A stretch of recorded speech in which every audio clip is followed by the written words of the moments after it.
Hello friends, last lesson में हम लोग जो है इकोसिस्टम में एनर्जी का ट्रांसफ़र कैसे होता है और एक लेवल से दूसरे ट्रॉपिक लेवल जाते हुए कैसे 10% ऑफ एनर्जी जो है लॉस हो जाता है उसके बारे में डिस्कस किए थे।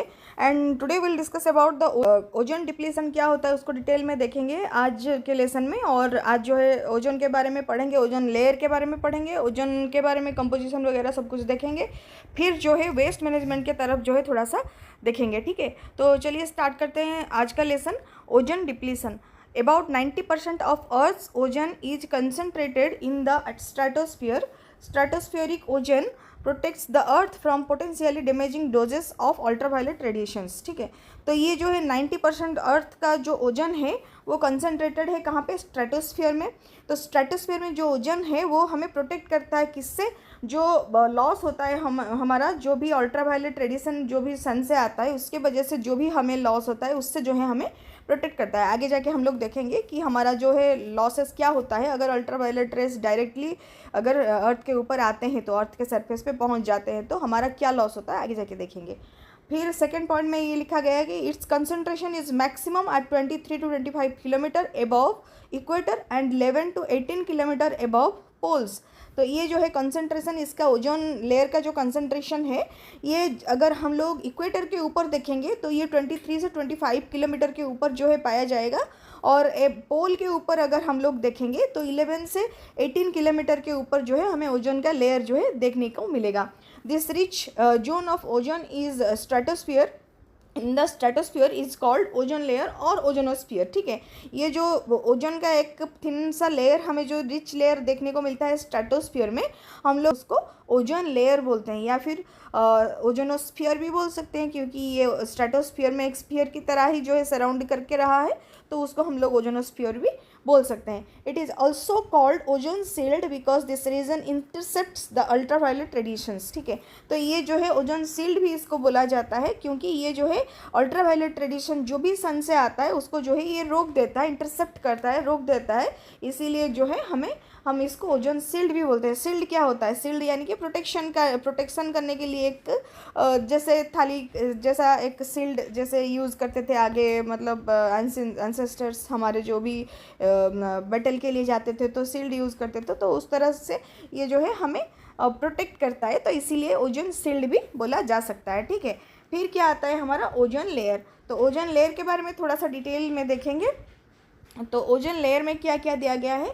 इन the stratosphere ozone is being photo dissociated and generated simultaneously by the absorption of harmful ultraviolet radiations coming from the सन। ठीक है, ये क्या होता है? स्ट्रेटोस्फीयर में जब भी ओजोन मॉलिक्यूल से सन का रेडिएशन जो है टच होता है या फिर जो है रिएक्ट करता है तो फोटो डिसोसिएशन होता है, जो है इससे फिर से जो है ऑक्सीजन निकलता है एंड ऑक्सीजन मॉलिक्यूल निकलता है, ऑक्सीजन एटम भी निकलता है। फिर से जो है ये अगेन जो है ये कंबाइन होके फिर से ओजोन मॉलिक्यूल जो है बन जाते हैं। तो इस तरह से जो है ये साइक्लिक प्रोसेस में चलता रहता है वहाँ पे। ठीक है, आप यहाँ पे देख सकते हैं कि डबल एरो दिया गया है, ये इससे जो O3 से ये बनता है फिर इससे जो है अगेन O3 बन जाता है। ठीक है, तो ये जो है डबल प्रोसेस में चलता रहता है।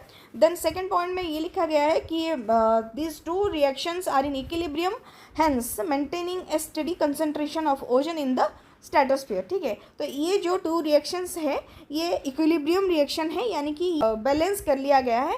Hence maintaining a steady concentration, क्योंकि ये बैलेंस्ड है, इक्विलिब्रियम में है, तो ये जो है स्टडी कंसंट्रेशन में हमेशा रहता है और कभी भी जो है ओजोन की कमी हमें स्ट्रेटोस्फीयर में देखने को नहीं मिलती है।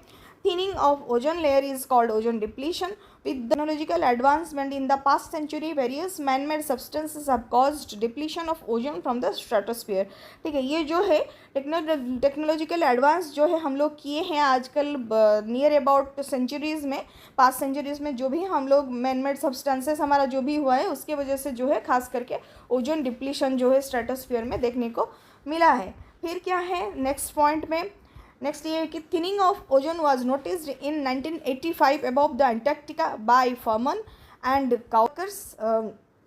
In 1907, the United Nations Environment Program UNEP succeeded in reaching an agreement control CFC production. ठीक है, तो ये जो है ओजोन का जो थिनिंग है ये पहले नोटिस किया गया था 1985 में अंटार्कटिका के ऊपर, ठीक देखा गया था बाय फर्मन एंड काउकर्स इन 1987 जो है UNEP, United Nations Environment Programme जो है संस्था बनाया गया था, क्योंकि एग्रीमेंट करते हैं ये सब जो है, इसके ऊपर एग्रीमेंट करते हैं कैसे हम लोग जो है क्लोरोफ्लोरोकार्बन का प्रोडक्शन जो है कंट्रोल करेंगे, ताकि जो है हमारा ओजोन का जो शील्ड है वो ख़राब ना हो, ओजोन का डिप्लीशन ना हो, ओजोन लेयर जो है हमारा सुरक्षित रहे। ठीक है, ये संस्था जो है उसके लिए बनाया गया है और ये काफ़ी अच्छा उनके हिसाब से जो है काम कर रहा है। ठीक है, अब आगे देखेंगे कितना काम कर रहा है। The widely known substances which cause ozone depletion are, क्या क्या सब्सटेंसेस है जो कि ओजोन डिप्लीशन में हेल्प करते हैं या फिर ओजोन डिप्लीशन के लिए रिस्पॉन्सिबल है, थोड़ा सा देखेंगे।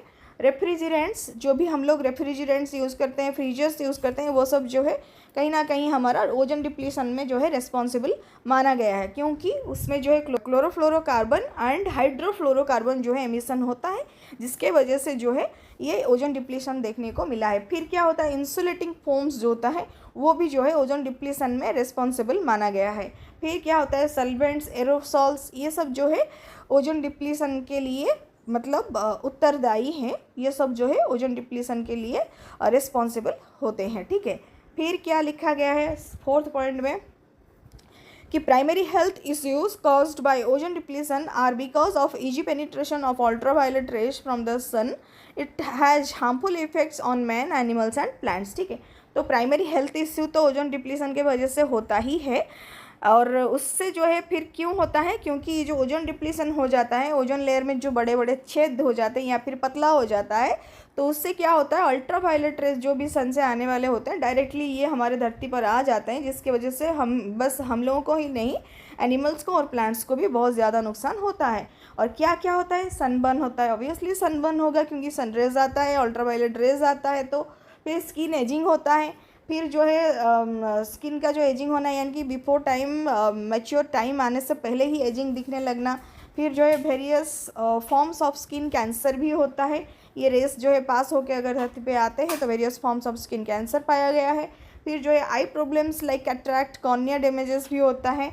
और फिर जो है attacks immune system and makes human prone to infections and diseases. ठीक है, और इससे जो है हमारा इम्यून सिस्टम भी जो है बहुत कम होने लगता है, और जो है हम लोग जो है बहुत सारे डिजीज़ के लिए डिजीज़ प्रोन हो जाते हैं। ठीक है, यानी कि हमारा बॉडी जो है डिजीज़ के लिए बहुत ज़्यादा सूटेबल होने लगता है, और हमें बहुत क्विकली जो है disease, different type of infections या फिर डिजीज़ जो है अटैक करने लगता है। ठीक है, फिर जो है हम लोग थोड़ा सा देखेंगे वेस्ट के बारे में, और ज़्यादा अच्छे से जो है इलाबरेटेड वे में डिस्कस करेंगे।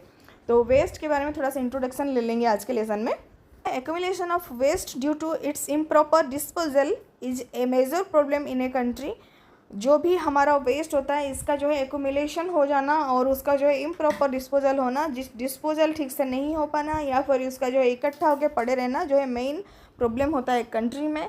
और population in our country has been growing at a rapid rate. With this increase, there has been an increase in amount of waste being produced, especially in the cities। ठीक है, ये जो population है हमारा country का वो बहुत ही speed से बढ़ रहा है, एक्सेलरेटेड वे में बढ़ रहा है, रैपिड रेट में, और यही जो है सबसे ज़्यादा मेन रीज़न माना गया है हमारा जो है वेस्ट अमाउंट का इंक्रीज होने में। और इसी की वजह से जो है वेस्ट हमारा बहुत ज़्यादा मात्रा में प्रोड्यूस होता है, स्पेशली सिटीज़ में। ठीक है, और बायोडिग्रेडेबल वेस्ट क्या, वेस्ट जो है हमारा उसका फिर जो है डिफरेंट कैटेगरीज होता है। उससे जो पहला कैटेगरी दिया गया है वो है biodegradable waste. These are the waste which are broken down and disposed of naturally by saprophytes and decomposers। Common saprophytes are microscopic organisms or microbes like bacteria and fungi। They secrete enzymes which bring about the solubilization of waste। Biodegradable waste are generally organic waste।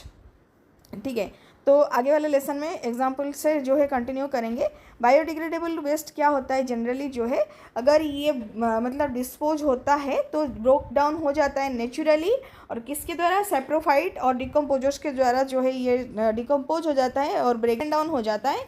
और जो है इसके लिए हमें कुछ करना नहीं पड़ता है, ये बाहर ऐसे ही पड़ा है तो भी ये जो है अपने आप जो है डिकम्पोज होके अपने आप जो है वो मिट्टी में मिल जाता है। ठीक है, और कॉमन सेप्रोफाइट में माइक्रो क्या आता है, कॉमन सेप्रोफाइट में माइक्रोस्कोपिक ऑर्गेनिजम्स आते हैं, microbes like bacterias and fungi आते हैं, जो कि हमें खाली आंखों में दिखता नहीं है। और लेकिन ये बहुत ज़्यादा मात्रा में रिस्पॉन्सिबल होते हैं हमारे बायोडिग्रेडेबल वेस्ट को डिकम्पोज करने में, ठीक है।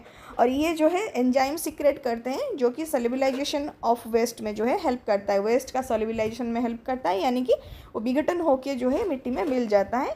और ये जो बायोडिग्रेडेबल वेस्ट होता है ये जनरली ऑर्गेनिक वेस्ट ही होता है, ठीक है। तो आगे वाले लेसन में हम लोग और भी डिटेल में इसके बारे में जानेंगे। आज के लिए इतना ही। अगर आपको कहीं पे कुछ डाउट है तो कमेंट करके पूछ सकते हैं। अगर आपको अच्छा लग रहा है तो दोस्तों के साथ शेयर करना मत भूलिएगा। Thank you so much.